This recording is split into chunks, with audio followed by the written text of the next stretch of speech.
Again, welcome to this online forum. In this particular panel, we're going to have different representatives of federal agencies to come and talk about why faith-based initiatives and also how working with faith-based organizations in our community is very important. Just to give the rationale for this panel, a lot of interfaith dialogue tend to focus on faith principles. However, we believe that given the importance of faith-based organization, it is just part of the community in the United States here. And so given that we want to recognize it, especially in a university when we try to prepare the future leaders of our community, we need to help them recognize the importance of faith-based organizations and different faiths in our community. And so with that, I'm going to turn to Professor Faust, my colleague, who is going to facilitate the dialogue. Okay, Jacob, the floor is yours.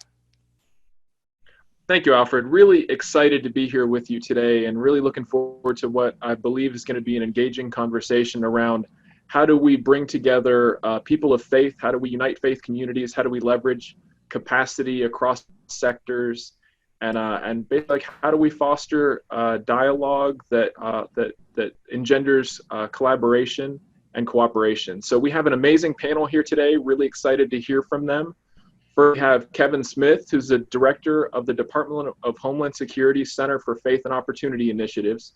He's also a certified emergency manager who's worked with faith and community organizations for more than 20 years and has significant experience previously working with the Salvation Army, including disaster relief efforts in New York, South Carolina, Florida, Mississippi, other Gulf Coast areas, as well as Haiti. We also have with us today Mr. Chris Van Alstyne, who's the Regional Director for the U.S. Department of Justice Community Relations Service. And what his office does is coordinates Department of Justice training, information, and resources for states, tribal nations, elected officials, school districts, and law enforcement across Missouri, Iowa, Nebraska, and Kansas. He's really all about building community capacity to respond to violence, protests, and tensions in communities around the issues of race, religion, national origin, disability, and sexual orientation.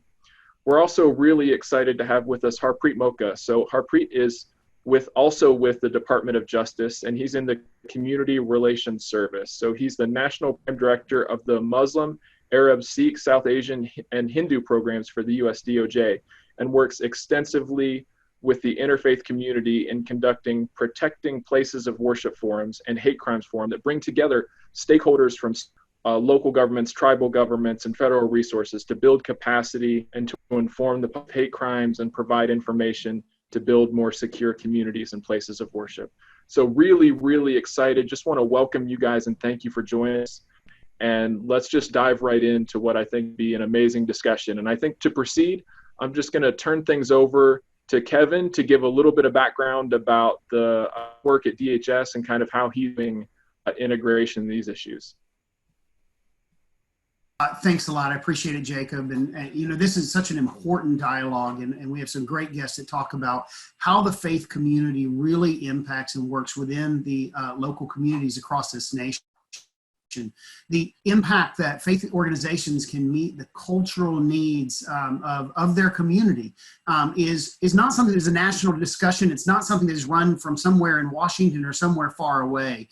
It's about the connectivity of our local faith-based organizations, our local house of worship leaders, and ultimately how they connect to the community services locally. I mentioned before, and I've mentioned many times when I speak about the power of over 345,000 houses of worship across our nation. We truly are a country of believers, and we are truly a very diverse community as it looks to all of our leaders in our space of our religious practices. So when we talk about how the next generation is leading this conversation, we're going to talk about how we're integrating this into all of our aspects of community development. We talk about how we use this in times of emergency management, as well as we talk about just how we ultimately come together to take on big tasks. And the more we can leverage the faith community as a resource and not an outlier to how communities respond to crisis, I think that's going to tell the story moving forward of how we become a successful nation. We're going to count on these future leaders that are participating in this workshop and how they're going to lead us into that next generation. And we come from a much less United States of diversity, and some of our parents and generations before us, it looked quite different to them. But that's no longer the expectation, nor should it be. We should look forward to how this melting pot of both cultural differences and religious difference and religious perspectives, how we come together to really change the future of this country, and the power that doing so can really set a precedent for how we move forward. And I'm glad to be a part of it. I specifically can talk about the programs that we're doing when we work with our partners across the Department of Justice on issues of safety and security for our houses of worship. But including this last year where we've seen a humanitarian crisis on the border, where we've been taking care of people's needs with faith-based organizations who have stepped up. You know, one of the conversations I've been able to have across the board is faith leaders do not wait on some government entity to ask them to respond to human need. And whether that is during times of immigration or challenges that they may be having as people come across, maybe it be something that isn't in line with an administration of any one given administration.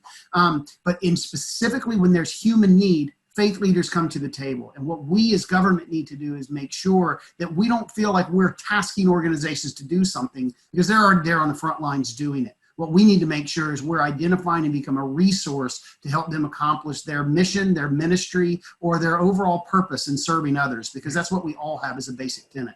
So I'm happy to be a part of this discussion, and any questions that I can answer, I'm excited to be a part of it today with my esteemed colleagues here today. Kevin, thank you so much. I appreciate the overview of kind of what you guys do and the federal perspective on how you see these communities fitting together.